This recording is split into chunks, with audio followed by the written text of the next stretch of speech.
लोकसभा चुनाव की तैयारियां कर रही आम आदमी पार्टी के लिए मुश्किलें कम होती नजर नहीं आ रही है। पार्टी के सामने एक से एक मुश्किल खड़ी हो रही है। आम आदमी पार्टी के सुप्रीमो सबसे बड़े नेता अरविंद केजरीवाल ईडी की हिरासत में हैं, तो अब आम आदमी पार्टी के एकमात्र सांसद, जी हां, वर्तमान संसद के एकमात्र लोकसभा सांसद आज बीजेपी का दामन थामने जा रहे हैं। सुशील कुमार रिंकू जालंधर सीट से जो सिटिंग एमपी हैं और जिन्हें अगले चुनाव के लिए भी पार्टी ने अपना उम्मीदवार बनाया था, आज आम आदमी पार्टी को छोड़कर बीजेपी में शामिल हो गए हैं। सबसे खास बात कि रिंकू के साथ उनके खास विरोधी कहे जाने वाले पार्टी के ही एक दूसरे नेता जो जालंधर की सीट से विधायक भी हैं, शीतल अनुग्रह, वो भी शामिल हो रहे हैं। इन दोनों नेताओं को, शीतल और रिंकू को, जालंधर की राजनीति में एक दूसरे का विरोधी माना जाता है। एक पार्टी यानी आम आदमी पार्टी में होने के बावजूद दोनों एक दूसरे के विरोधी थे, लेकिन अब दोनों बीजेपी में शामिल हो गए हैं।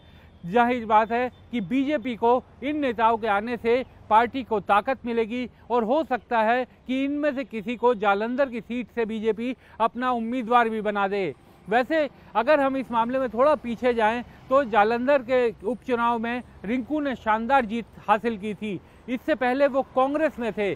2022 के पंजाब विधानसभा चुनाव में रिंकू कांग्रेस की तरफ से विधानसभा के उम्मीदवार थे और शीतल आम आदमी पार्टी से की तरफ से विधानसभा के उम्मीदवार थे। उस चुनाव में 2022 के विधानसभा चुनाव में शीतल ने रिंकू को मात दे दी, उन्हें उस चुनाव में हरा दिया। लेकिन जब जालंधर उपचुनाव की बात आई तो सुशील कुमार रिंकू कांग्रेस पार्टी छोड़कर आम आदमी पार्टी में शामिल हो गए और उसके बाद शीतल के विरोध के बावजूद उन्हें जालंधर का टिकट दे दिया गया।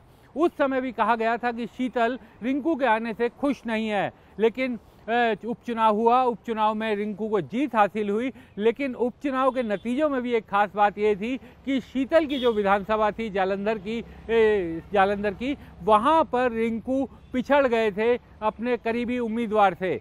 तो इस तरीके का इन दोनों नेताओं का आपसी संबंध रहा है, लेकिन अब दोनों एक साथ बीजेपी में शामिल हो रहे हैं, तो निश्चित तौर पर बीजेपी के लिए ये बड़ी कामयाबी है। अभी कल ही बीजेपी ने ये घोषणा की है कि पंजाब में वो अकेले चुनाव लड़ेगी। जाहिर बात है, अकेले चुनाव लड़ने के बाद बीजेपी को, अभी तक बीजेपी अकाली दल के साथ गठबंधन में वहां चुनाव लड़ती थी, अब अकेले पंजाब में चुनाव लड़ेगी बीजेपी।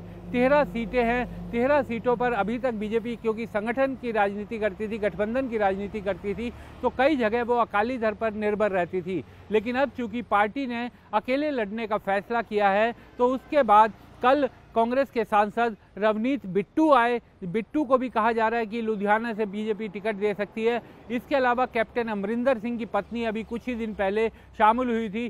कहा जाता है कि वो भी लोकसभा का चुनाव अपनी सीट से ही लड़ेंगी, पटियाला से। और अब रिंकू भी शामिल हो रहे हैं और शीतल भी शामिल हो रहे हैं। इन दोनों में से भी किसी एक को लोकसभा का चुनाव मिलेगा। लेकिन आम आदमी पार्टी, जिसका एक केवल लोकसभा सांसद था, जो अब कोशिश कर रही है अपने लोकसभा सांसदों की संख्या बढ़ाने के लिए, लोकसभा चुनाव के होने से पहले ही उसके एकमात्र सांसद भी बीजेपी में शामिल हो गए। तो निश्चित तौर पर आम आदमी पार्टी के लिए ये झटका है और आम आदमी पार्टी और दूसरी तरफ पंजाब में खुद को मजबूत कर रही बीजेपी को ये हाल फिलहाल की इन ज्वाइनिंग से काफ़ी फायदा मिलेगा।